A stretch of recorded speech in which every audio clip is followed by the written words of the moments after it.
Pertama-tama marilah kita panjatkan segala puji syukur kehadirat Allah Subhanahu wa Ta'ala, di mana di pagi Jumat yang sangat cerah ini, alhamdulillah kita masih bisa bernapas, masih diberikan nikmat sehat, kesempatan sehingga kita bisa melaksanakan kegiatan infak dirangkaikan dengan kegiatan Maulid Nabi Muhammad Sallallahu Alaihi Wasallam. Kedua kalinya sholawat beserta salam tak lupa kita haturkan kepada junjungan alam Nabi besar Muhammad Sallallahu Alaihi Wasallam dengan ucapan Allahumma sholli ala Sayyidina Muhammad wa ala ali Sayyidina Muhammad. Terima kasih anak-anak sekalian yang Ibu Guru cintai dan banggakan, serta Bapak dan Ibu Guru. Dalam kesempatan ini Ibu Guru akan menguraikan sedikit sirah nabawiyah tentang Nabi kita Muhammad Sallallahu Alaihi Wasallam dan juga teladan beliau, seperti judul yang ada di depan. Temanya mengangkat tentang jadikan akhlak Nabi Muhammad Sallallahu Alaihi Wasallam sebagai landasan akhlak generasi muda masa kini yang cerdas dan berilmu. Anak-anak sekalian, perlu diketahui Nabi kita Muhammad Sallallahu Alaihi Wasallam lahir di kota Mekah. Di mana? Di kota Mekah. Tepatnya hari Senin tanggal 12 Rabiul Awal. Orang tua beliau bernama Siti Aminah dan Abdul. Nabi kita Muhammad Sallallahu Alaihi Wasallam telah menjadi yatim. Tahu nama yatim? Saya mati. Amanah mati. Nah, telah meninggal dunia. Nabi kita Muhammad Sallallahu Alaihi Wasallam telah menjadi yatim pada usia kandungan ibu beliau masih 2 bulan. Makan, jadi, Nabi kita Muhammad Sallallahu Alaihi Wasallam baru berumur 2 bulan di dalam kandungan, di dalam rahim ibunya yaitu Siti Aminah. Bapaknya atau ayah-handanya meninggal dunia, sehingga pas beliau lahir sudah menjadi yatim. Di hari kelahirannya, yaitu tadi yang Ibu Guru sampaikan, pada hari Senin tanggal 12 Rabiul Awal, bertepatan dengan tahun gajah. Kenapa? Dalam peristiwa kelahiran Nabi Muhammad bertepatan dengan penyerangan tentara bergajah yang dipimpin oleh Abraha yang menyerang Ka'bah. Dia datang ke Ka'bah jauh-jauh dari Yaman, datang ke Mekah, yaitu tepatnya di Ka'bah. Dia ke sana ingin menghancurkan Ka'bah. Kenapa? Apa tujuannya untuk menghancurkan Ka'bah? Tujuannya adalah dia ingin membuat Ka'bah tiruan di kota Yaman, karena dia iri di Mekah itu, terutama di Ka'bah itu adalah banyak sekali kegiatan-kegiatan agama, selalu ramai, makanya dia iri, sehingga dia datang jauh-jauh dari Yaman ingin menghancurkan Ka'bah. Tujuannya adalah untuk membuat Ka'bah baru di kotanya, yaitu kota Yaman. Tapi apa yang terjadi? Sebelum dia menghancurkan Ka'bah, malahan usahanya dihancurkan oleh Allah, yaitu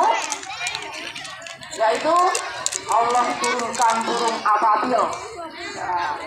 Burung ababil yang datang berbondong-bondong. Tahu nama berbondong-bondong? Elok-elok datang. Ya banyak sekali. Dilempar oleh ya batu panas yang terbakar yang berasal dari neraka. Coba kalau kita pikir secara logika, kalau setiap burung itu memegang yang panas berarti kaki burung itu akan terbakar ya. Tapi itu di luar dari nalar kita, itu adalah bantuan dari Allah Subhanahu wa Ta'ala, sehingga burung ababil dapat menggenggam batu yang begitu panas dan melempar semua pasukan gajah. Sehingga apa yang terjadi? Semua tubuh pasukan bergajah luluh lantah seperti daun-daun yang dimakan ulat, sebagaimana yang dijelaskan dalam Quran surah Al-Fil ya.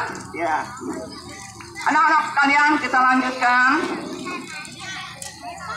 Setelah beliau lahir ke dunia, ya, diserahkanlah Nabi kita Muhammad Sallallahu Alaihi Wasallam oleh ibu susuannya kepada ibu susuannya oleh ibundanya Nabi Siti Aminah. Ya, kebiasaan orang Arab dulu, ya, anak-anaknya itu tidak full, tidak 100% disusukan oleh ibunya sendiri, tetapi ada ibu susuan. Nah, ibu susuan Nabi kita adalah bernama Siti Khalimatus Sa'diyah. Ya, beliau diasuh selama 4 tahun. Pada usia 4 tahun dikembalikan lagi ke orang tuanya, ke ibundanya yaitu Siti Aminah. Diasuh oleh ibundanya sampai genap umur 6 tahun, ibundanya tercinta juga meninggal. Jadi pada usia 6 tahun Nabi kita sudah menjadi yatim piatu.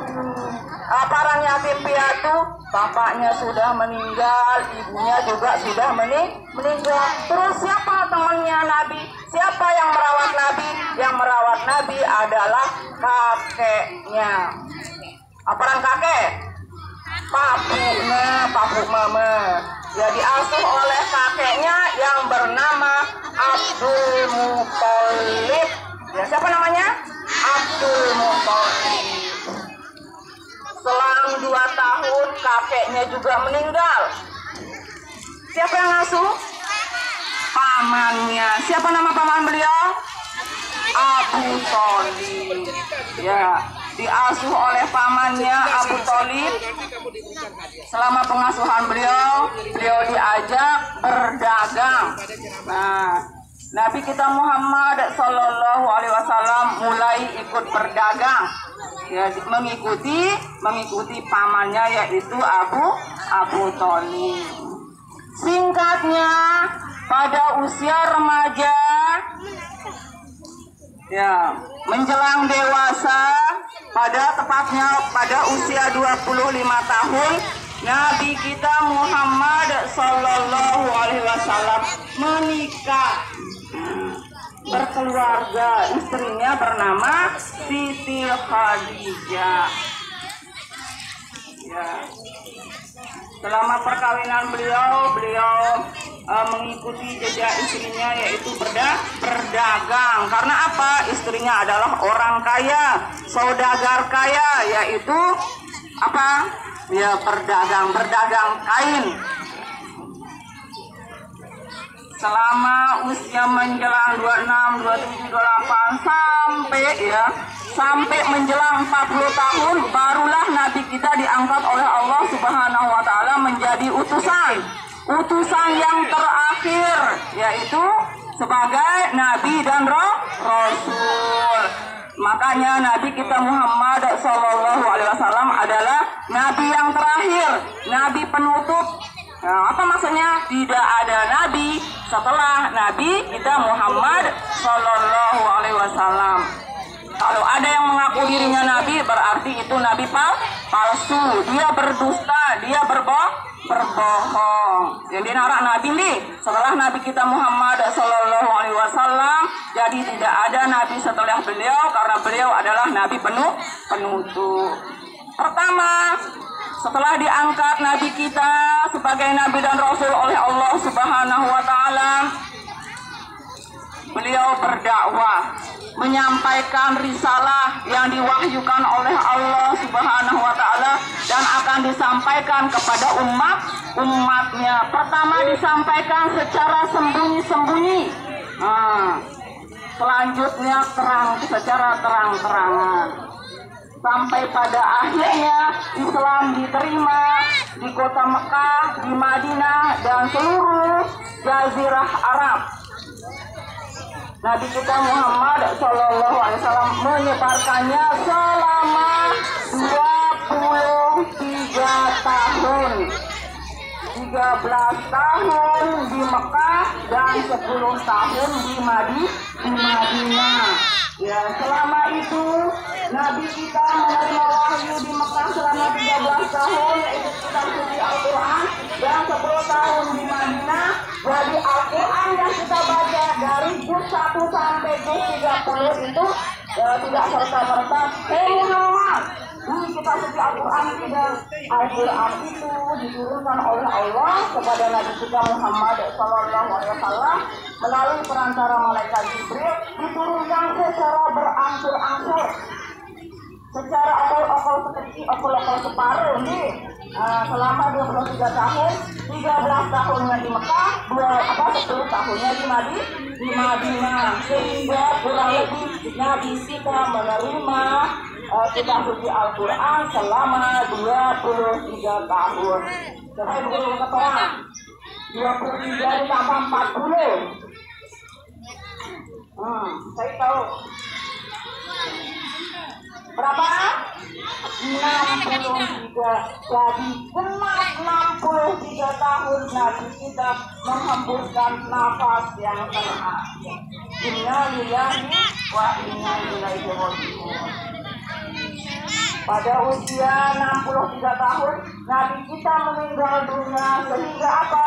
Risalah yang diterima dari Allah ya sudah habis, yaitu terakhir apa? Surat Al-Maidah ayat 3. Al-yawma akmaltu lakum dinakum wa atmamtu alaikum nikmati wa raditu lakumul Islam Madinah.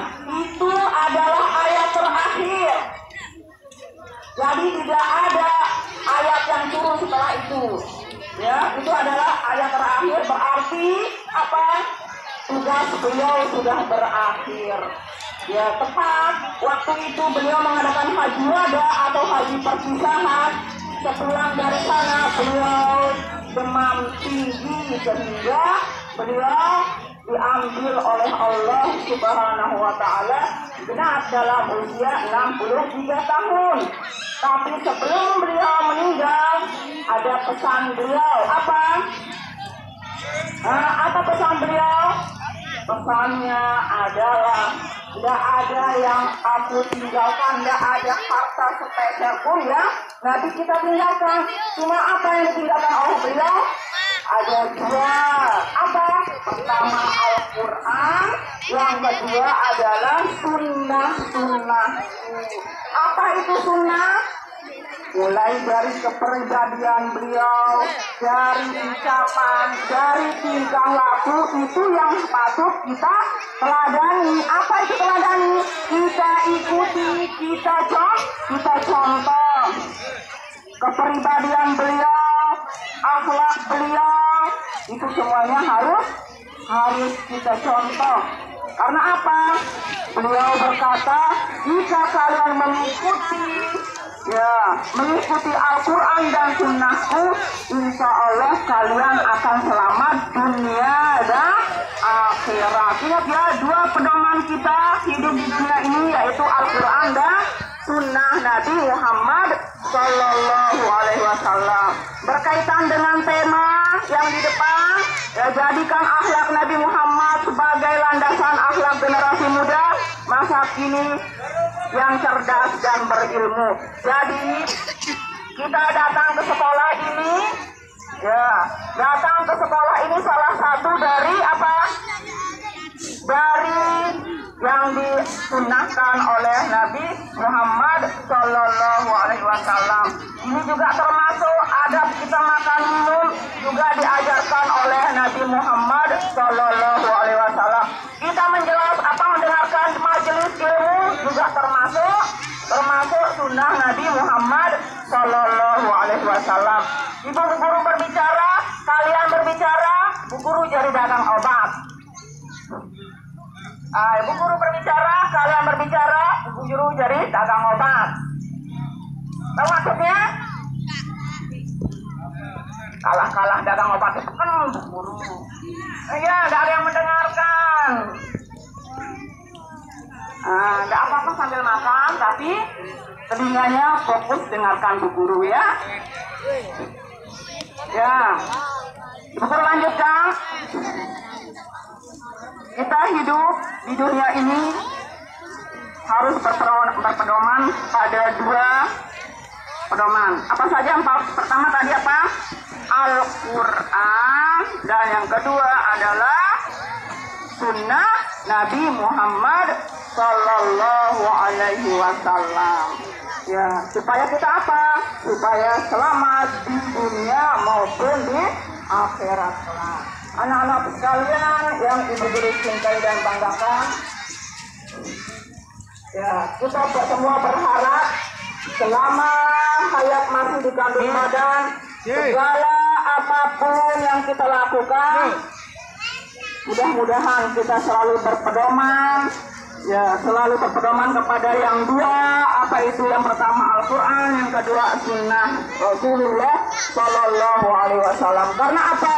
Banyak orang-orang non-muslim, ya, mempelajari sirahnya Nabi Muhammad Sallallahu Alaihi Wasallam. Kenapa? Karena mereka penasaran. Mulai pertama yaitu berkaitan dengan akhlak beliau, kepribadian beliau.